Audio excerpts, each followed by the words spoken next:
Hello everyone, welcome back to Messel Library. Myself Yashi Mishra. So now today we are study NCERT class 7th science की book का chapter number 1 nutrition in plants. So nutrition मतलब होता है पोषक तत्व, ठीक है, in plants यानी कि पौधों में, तो पौधों में पोषक तत्व nutrition in plants.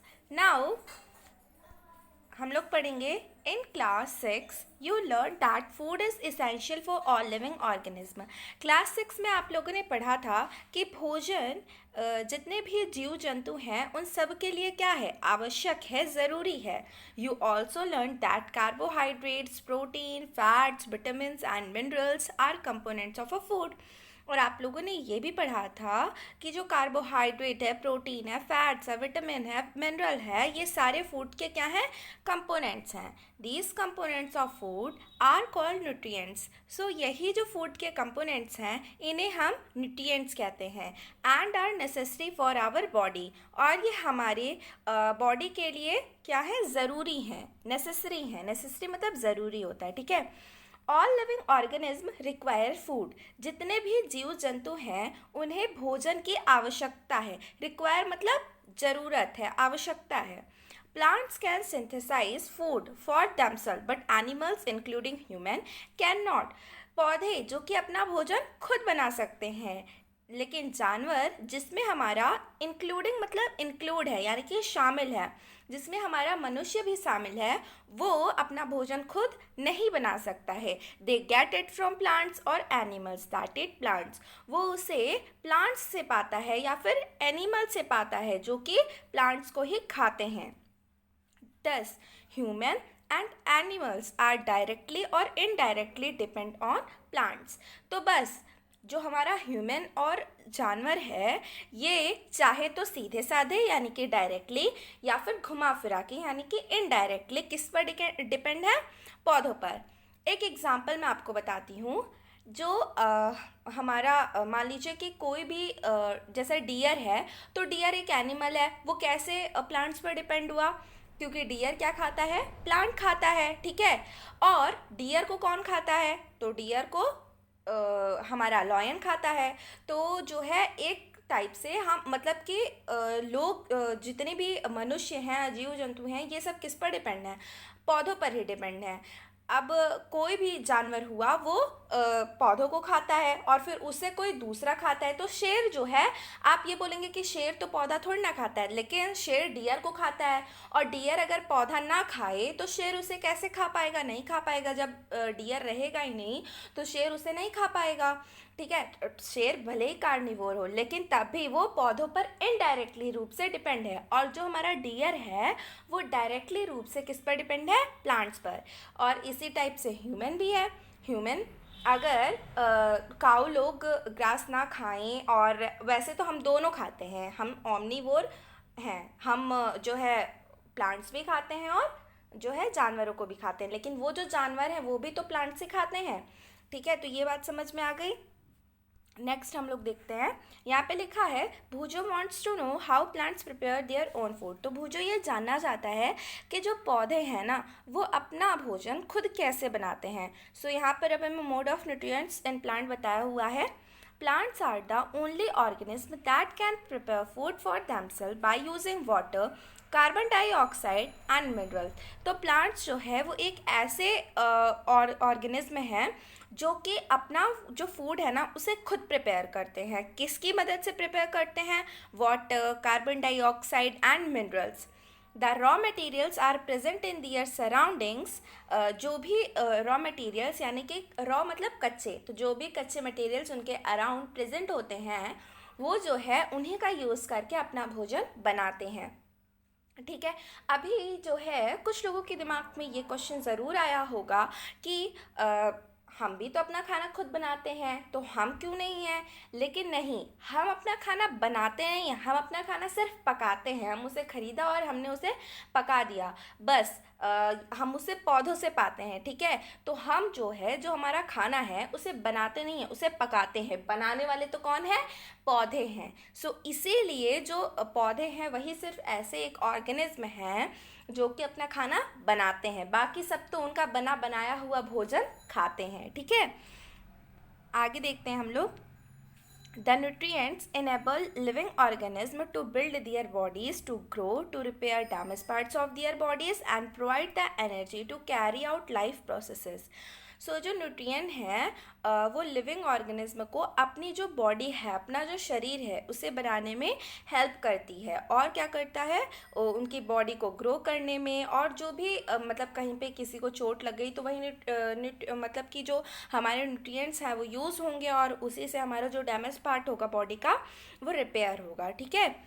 Nutrition is the mode of taking food by an organism and its utilization. आगे देखते हैं।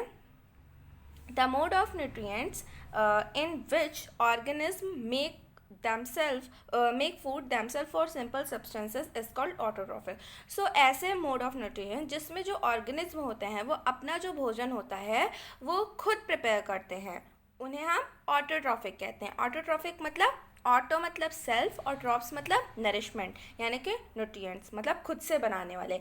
ऐसे जानवर जो खुद से अपना भोजन बनाते हों, मतलब कि ऐसे लिविंग ऑर्गेनिज्म, जानवर नहीं, ऐसे लिविंग ऑर्गेनिज्म जो कि अपना खाना खुद से बनाते हों, उन्हें हम क्या कहते हैं, ऑटोट्रॉफ्स कहते हैं। ठीक है। जो हमारे प्लांट्स हैं तो प्लांट्स आर ऑटोट्रॉफ। और ऐसे जो जीव जंतु हैं जो कि अपना खाना खुद से ना बनाते हों और पौधों के द्वारा बनाया हुआ खाना खाते हों, उन्हें हम हिट्रोट्रॉफ्स कहते हैं। हिट्रोस मतलब अदर्स। अब पहेली ये जानना चाह रही है, पहेली wants to know why our body cannot make food from carbon dioxide, water and minerals like plants do. तो पहली ये जानना चाहती है कि हमारी बॉडी क्यों नहीं कार्बन डाइऑक्साइड, वाटर और मिनरल, इन सब से जिससे हमारे पौधे खाना बनाते हैं उन्हीं की तरह हमारी बॉडी भी बनाए खाना। तो now we may ask where the food factories of plants are located. So अब हमसे पूछा जा रहा है जो फूड फैक्ट्री है प्लांट की वो कहाँ पर लोकेट है। Whether food is made in all parts of plant और only one in a certain parts. जो फूड है वो प्लांट्स के सभी पार्ट्स में बनता है या फिर कोई एक स्पेशल पार्ट है जिसमें बनता है। How do plants obtain the raw materials from the surroundings. पौधे अपना ये जो रॉ मटेरियल है ये अपने सराउंडिंग से कैसे पाते हैं। How do they transport them to food factories of plants, और वो उसे फूड फैक्ट्रीज ऑफ प्लांट्स तक कैसे पहुंचाते हैं। सो यहाँ पर आप लोग देख रहे होंगे इस टोटल पैरा में आपसे सिर्फ क्वेश्चन ही क्वेश्चन किए गए हैं। सो ये जो सारे क्वेश्चन है ना, इन सारे क्वेश्चंस के जो आंसर हैं ये आपको ये जो नीचे photosynthesis, food making process in plants, ये सारे क्वेश्चन के आंसर आपको यहीं नीचे गिवन है। ठीक है। तो चलिए एक एक करके सारे क्वेश्चन का आंसर देखते हैं। देखिए सबसे पहला क्वेश्चन था कि जो फूड फैक्ट्री है प्लांट्स की वो कहाँ पर लोकेट है, कौन है वो। सो यहाँ पर आंसर हम लोग को गिवन है leaves are the food factories of plants. तो बहुत इंपॉर्टेंट क्वेश्चन है कि फूड फैक्ट्री ऑफ प्लांट क्या है।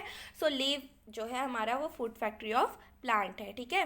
Therefore all the materials must reach the leaf. जो भी, अब इसका मतलब हुआ जो भी मटेरियल होते हैं ना वो कहाँ पर पहुँचाया जाता है, लीफ के पास। तभी तो लीफ खाना बनाएगा।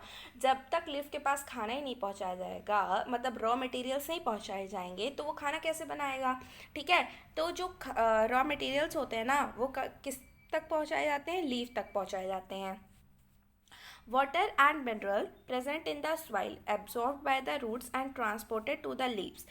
हमारा वाटर और मिनरल लीफ को कैसे पहुंचता है, तो वाटर और मिनरल ये जो है सॉइल में प्रेजेंट होता है और सॉइल से इसे रूट लेता है, जड़ें जो होती हैं वो लेती हैं। इसके बाद क्या होता है, उसको जो है लीफ तक वो ट्रांसपोर्ट कर देता है। Carbon dioxide from air is taken. ठीक है। तो कार्बन डाइऑक्साइड जो होती है ना वो कहाँ से ली जाती है, वो एयर से ली जाती है through the टिनी pores present on the surface of the leave. तो जो लीव्स होती है ना, लीव्स, ये जो लीव्स के सरफेस पर टिनी से पोर प्रेजेंट होता है जो कि आपको ऐसे नॉर्मली दिखेंगे नहीं, माइक्रोस्कोप लगा कर देखना पड़ेगा। सो वो जो टाइनी पोर्स प्रेजेंट होते हैं लीव्स में, वो जो है कार्बन डाइऑक्साइड को एयर से ले लेते हैं। ठीक है। Now, these pores are surrounded by guard cells such pores are called stomata. So जो ये आपके पोर्स होते हैं ना, ये जो है किससे आपके घिरे हुए होते हैं, तो ये गार्ड सेल्स से घिरे हुए होते हैं. किससे घिरे हुए होते हैं? गार्ड सेल से. और ये जो पोर्स होते हैं इन्हें हम स्टोमेटा बोलते हैं. तो स्टोमेटा किसे बोलते हैं? जो पोर्स प्रेजेंट होते हैं, tiny pores present on the surface of the leaves are called stomata. उससे ही हम स्टोमेटा बोलते हैं. ठीक है. और स्टोमेटा किससे सराउंड होते हैं? तो stomata are surrounded by guard cells. तो गार्ड सेल से सराउंड होते हैं. तो चलिए यहाँ पे आप लोगों को ब्लू बॉक्स में गिवन है सेल्स. ठीक है. सेल्स के बारे में बताया हुआ है. तो लिखा है you have seen that buildings are made of bricks. आप लोगों ने देखा है कि जो हमारा बिल्डिंग होता है वो किससे बना हुआ होता है? ब्रिक्स से. ब्रिक्स मतलब ईंटों से बना हुआ होता है. सिमिलरली सेम इसी तरह से the bodies of living organism made of tiny units called cells. तो उसी टाइप से हमारी जो बॉडी है ना, लिविंग ऑर्गेनिज्म की जो बॉडी है वो टाइनी यूनिट्स यानी कि छोटी छोटी यूनिट से बनी हुई है, जिसे हम सेल्स बोलते हैं. ठीक है. तो आप लोगों को समझ में आ गया ना. जैसे कि जो आपका बिल्डिंग होता है वो छोटे छोटे ब्रिक से बना हुआ होता है, तो उतनी बड़ी बिल्डिंग आपकी तैयार हो जाती है. उसी टाइप से छोटे छोटे सेल से हमारी बॉडी भी बनी हुई होती है. ठीक है. So the bodies of living organism are made of tiny units called cells. Cells can be seen only under the microscope. तो आप सेल्स को सिर्फ माइक्रोस्कोप के अंदर ही देख सकते हैं. Some organism are made of only one cell. कुछ ऐसे मतलब क्या ऑर्गेनिज्म होते हैं, कुछ ऐसे जीव होते हैं जो कि सिर्फ एक ही सेल से बने हुए होते हैं, यानी कि वो आपको सी नहीं होंगे, आपको वो दिखेंगे नहीं, वो सिर्फ माइक्रोस्कोप के अंदर ही आपको दिखेंगे. ठीक है. The cell is enclosed by a thinner outer boundary called the cell membrane. तो जो आपकी सेल होती है ना वो इनक्लोज्ड होती है, एक थिनर आउटर बाउंड्री रहती है उसके बाहर, उसे हम सेल मेम्ब्रेन बोलते हैं. Most cells have a distinct centrally located spherical structure called the nucleus. और बीच में उसके एक सेंटर में स्फेरिकल सा स्ट्रक्चर प्रेजेंट होता है जिसे हम न्यूक्लियस बोलते हैं. और जो न्यूक्लियस होता है ना एक जेली लाइक सब्सटेंस से घिरा हुआ होता है जिसे हम साइटोप्लाज्म बोलते हैं. नहीं समझ में आया तो रुकिए मैं आपको बताती हूँ. यहाँ पर देखिए. ठीक है. ये देखिए, ये है आपकी एक सेल. सिर्फ इस वाली सेल को हम लोग देखते हैं. ठीक है. इस वाली सेल को देखते हैं. ये जो सेल है इसके बगल बगल ये जो घिरा हुआ है ना, ये जो आपका घिरा हुआ है ये क्या है? ये आपका सेल मेम्ब्रेन है. ठीक है. ये जो थिनर आउटर बाउंड्री है इसे हम क्या बोलते हैं? सेल मेम्ब्रेन बोलते हैं. और ये जो बीच में स्ट्रक्चर है ये, इसको हम क्या बोलते हैं? न्यूक्लियस बोलते हैं. ठीक है. और जो ये जली जली लाइक सा सब्सटेंस है इसे हम साइटोप्लाज्म बोलते हैं. अभी नहीं समझ में आया? मैं बताती हूँ फिर से. एक बार यहाँ पर देखते हैं. देखिए, ये है आपका सेल. ठीक है. ये सेल है. मैं बना देती हूँ पहले सेल. सो ये सेल है. ये आपका सेल जो कि एक थिनर आउटर बाउंड्री आउट में ये जो बाउंड्री है इससे जो घिरा हुआ है इसको हम बोलते हैं सेल मेम्ब्रेन. ओके. इसे हम बोलते हैं सेल मेम्ब्रेन. और इसके बाद ये जो आपका स्फेरिकल स्ट्रक्चर बीच में प्रेजेंट है इसे हम बोलते हैं न्यूक्लियस. ठीक है. इसे हम न्यूक्लियस बोलते हैं. आगे ऐसे होगा.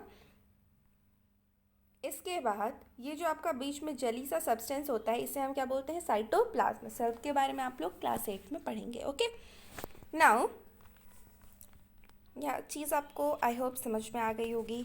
अब इसके बाद लिखा हुआ है Boojho wants to know how water and mineral absorb by roots reach the leaves. अब भुजो को ये समझना है कि जो वाटर और मिनरल होते हैं वो कैसे रूट के द्वारा एब्जॉर्ब किए जाते हैं और लीव्स तक वो कैसे पहुँचते हैं. ठीक है. So, water and minerals are transported to the leaves by the vessels which run like pipes throughout the root, the stem, the branches and the leaves. तो जो आपका वाटर और मिनरल होता है ना वो ट्रांसपोर्ट किया जाता है लीव्स तक बाय द वेसल्स. तो किसके द्वारा? वेसल्स के द्वारा. विच रन लाइक पाइप्स, जो कि पाइप्स की तरह क्या होती है? दौड़ती है. ठीक है. यानी कि पाइप्स की तरह होती है जिसे हम वेसल्स बोलते हैं. Throughout the root, the stem, the branches and the leaves. तो वाटर और मिनरल कैसे ट्रांसपोर्ट होता है लीव्स तक? जो वेसल्स होती हैं जिन्हें हम स्टेम्स बोलते हैं, मतलब पाइप की तरह हमारा कौन दिखता है, स्टेम ही तो दिखती हैं। तो उन्हीं के द्वारा जो आपका रूट होता है ना, देखिए जो आपका ये रूट होता है ये वाटर को सक करता है। इसके बाद देखिए ये जो रूट है ना ये वाटर को सक करता है सॉइल में से, वाटर और मिनरल्स को। फिर ये जो होती हैं हमारी स्टेम, ठीक है, स्टेम, और ये स्टेम हो गई, और ये जो ब्रांचेस होती हैं इन ये दोनों जो वाटर और मिनरल रहता है इसे ट्रांसपोर्ट करती हैं लीव्स तक, जो यहाँ पे इसमें पत्तियाँ फिर लगी रहती हैं ब्रांचेस में, ठीक है, तो उन तक जो है पहुँचाती हैं। समझ में आ गया?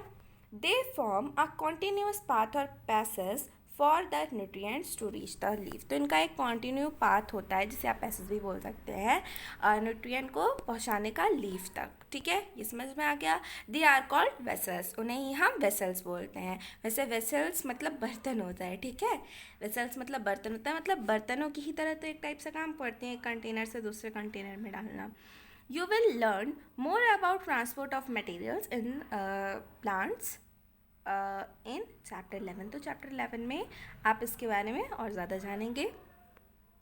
Paheli wants to know what is so special about the leaves that they can synthesize food but other parts of the plant cannot। तो पहेली ये जानना चाहती है कि क्या स्पेशल है हमारा लीफ में, लीव्स के अंदर क्या ऐसा स्पेशल है जो कि वही सिर्फ फूड को सिंथेसाइज कर सकती है, और जो अदर पार्ट है, रूट भी तो कर सकता है भाई, ब्रांच भी तो कर सकते हैं, लेकिन ऐसा लीव में ही क्या है कि वही सिर्फ अपना जो फूड रहता है वो सिंथेसाइज करती है। So the leaves have a green pigment called chlorophyll. So भाई बहुत इंपॉर्टेंट है, क्लोरोफिल क्या होता है? तो जो लीव होता है ना, ग्रीन कलर, ग्रीन पिगमेंट जो उसके अंदर पाई जाती है उसे हम क्लोरोफिल कहते हैं, ठीक है। तो ग्रीन पिगमेंट यानी कि जो पत्तियां होती हैं उनका जो ग्रीन कलर होता है वो सिर्फ क्लोरोफिल की वजह से होता है। अगर उनके अंदर क्लोरोफिल ना हो तो पत्तियां ग्रीन कलर की नहीं दिखेंगी, ठीक है। सो उनके अंदर ग्रीन पिगमेंट प्रेजेंट होता है जिसे हम क्लोरोफिल बोलते हैं। ग्रीन पिगमेंट को ही क्लोरोफिल बोलते हैं, जिसकी वजह से उनका जो कलर होता है वो ग्रीन होता है। It helps leaves to capture the energy of the sunlight. तो ये हेल्प करती हैं, लीव्स की हेल्प करती हैं वो जो एनर्जी होती है ना उसे कैप्चर करने में, सनलाइट से जो एनर्जी होती है उसे कैप्चर करने में, ठीक है, जो भी एनर्जी होती है।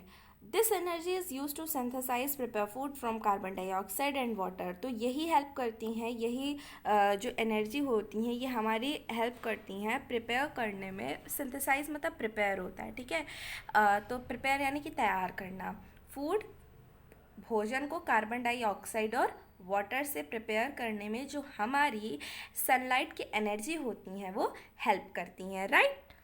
Then now since the synthesis of food occurs in the presence of sunlight, it is called photosynthesis। तो ये तो भाई हम लोग बचपन से ही पढ़ते आ रहे हैं, बचपन से मतलब कि क्लास फर्स्ट से, I think first second third ऐसे ही, थर्ड से लगभग। तो इस क्लास से हम लोग जानते आए हैं फोटोसिंथेसिस।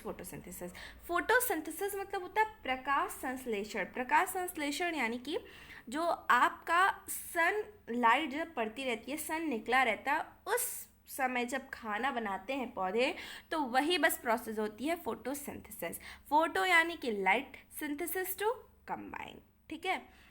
टू वी फाइंड, हाँ, और फोटोसिंथेसिस की हिंदी मीनिंग एक बार फिर से बोल देती हूँ, प्रकाश संश्लेषण, ठीक है। So we find that chlorophyll, sunlight, carbon dioxide and water are necessary to carry out the process of photosynthesis.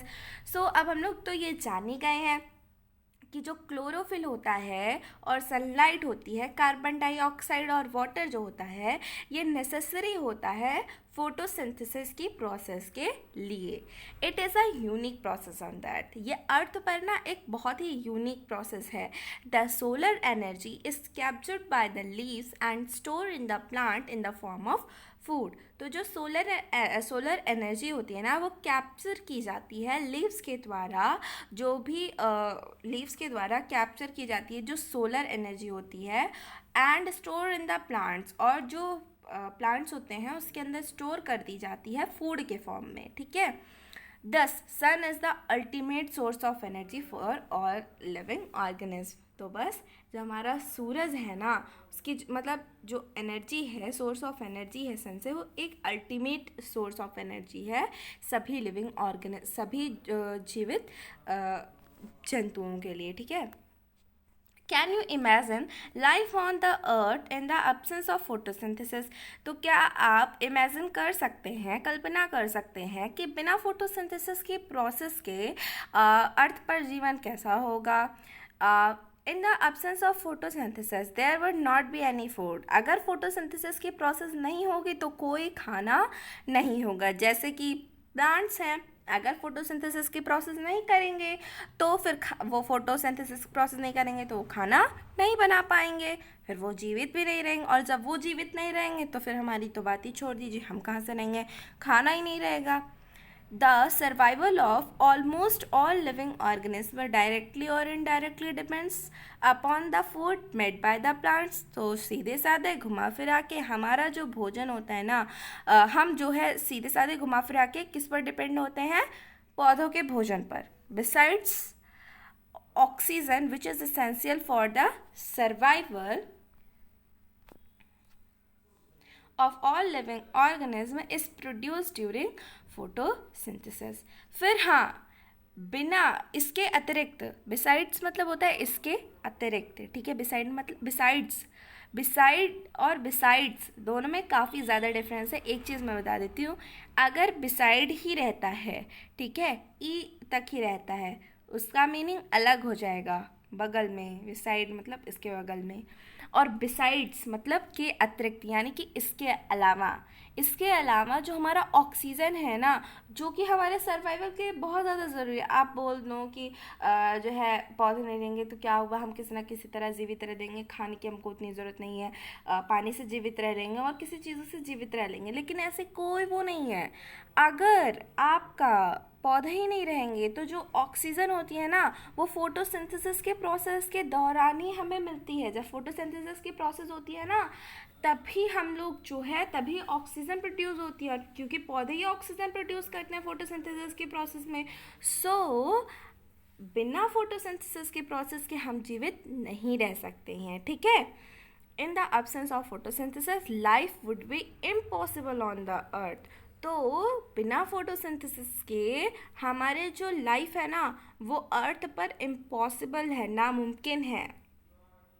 During photosynthesis, chlorophyll containing cells of the leaves in the presence of sunlight use carbon dioxide and water to synthesize carbohydrate. The process can be present in an equation. देखिए equation, ये जो चीज़ है बस यही चीज़ आपको इसमें बताई गई है. Carbon dioxide plus water equals to sunlight and chlorophyll.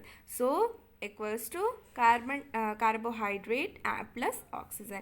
यानी कि carbon dioxide plus water. Carbon dioxide जो हमारे एयर में प्रेजेंट रहती हैं, वाटर तो वाटर ही हो गया जो कि हमारे सॉइल में प्रेजेंट रहती हैं, सनलाइट जो हमारा सन से आता है, और क्लोरोफिल जो कि खुद प्लांट में प्रेजेंट होता है, ठीक है.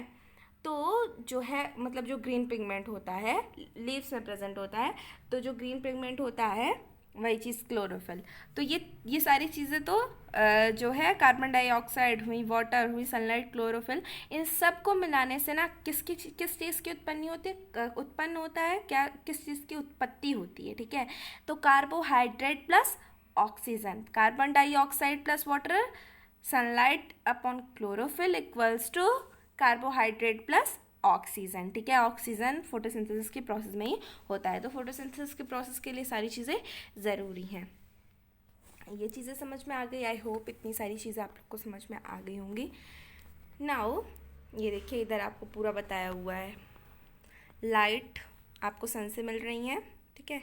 ये देखिए, एक मिनट अच्छे से दिखाती हूँ. ये जो आपकी लाइट एनर्जी हो गई सन से मिल रही है. कार्बन डाइऑक्साइड एयर में ही प्रेजेंट है, क्लोरोफिल आपके लीफ में प्रेजेंट है, वाटर और मिनरल आपका रूट सॉइल में प्रेजेंट है, ठीक है. तो जब कार्बन डाइऑक्साइड लेते हैं तो वही कहते हैं प्लांट ऑक्सीजन देते हैं और कार्बन डाइऑक्साइड लेते हैं, ठीक है. सो यही चीज़ हो गई इधर। इसके बाद इधर आपको देखिए ये फिगर दिखाया हुआ है, गार्ड सेल्स और स्टोमेटा दिखाई हुई है, सेक्शन ऑफ अ लीफ। और इधर गार्ड सेल्स के बारे में बताया हुआ है, स्टोमेटल ओपनिंग, जो कि ये देखिए, ये जो लीफ होता है ना, ये जो लीफ है, ये एक मिनट बताती हूँ। ऐसे आपकी लीफ हो गई, लीव्स के अंदर छोटे छोटे पोर्स प्रेजेंट होते हैं ना, तो यही छोटे छोटे जो पोर्स होते हैं उसके अंदर उसकी जो थिनर आउटर बाउंड्री, मान लीजिए छोटा सा पोर है, मैंने इधर इसमें बड़ा बनाया है, ये छोटा सा पोर है, इस छोटे से पोर के अंदर एक थिनर आउटर बाउंड्री होती है बाहर में, उसे हम क्या बोलते हैं, गार्ड सेल्स बोलते हैं, जो कि ये दिखाया गया है, ये देखिए दिखाया हुआ है आपको, ठीक है। और फिर ये जो देखिए स्टोमेटल ओपनिंग है, ठीक है, ये पोर के अंदर की सारी चीज़ें आपको दिखा रही हैं, पोर के अंदर ये जो छोटा सा पोर प्रेजेंट होता है लीफ के अंदर, ठीक है, जिसे हम स्टोमा बोलते हैं, ठीक है, स्टोमेटा जिसे आप बोलते हैं। यह भी हम लोगों ने यहाँ ऊपर तो पढ़ा था, ये देखिए लिखा नहीं है ये,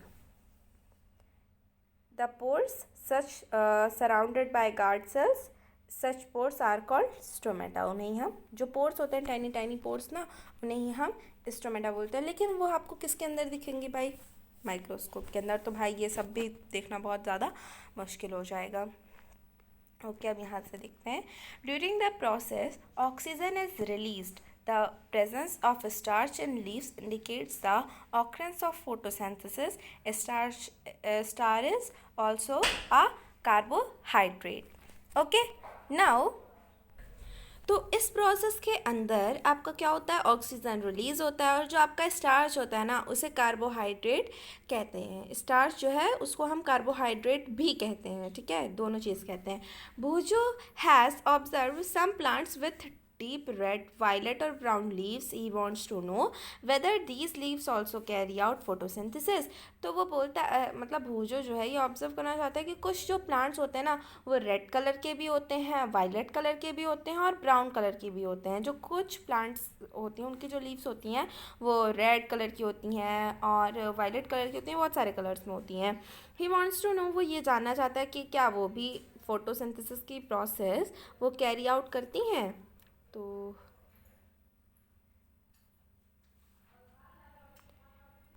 वीडियो अभी आधे घंटे की होने जा रही है, तो अभी इतना ही रहने देते हैं, नेक्स्ट वीडियो में इसको कवर करेंगे, और उसमें भी नहीं हो पाया तो एक छोटी सी दूसरी वीडियो बन जाएगी।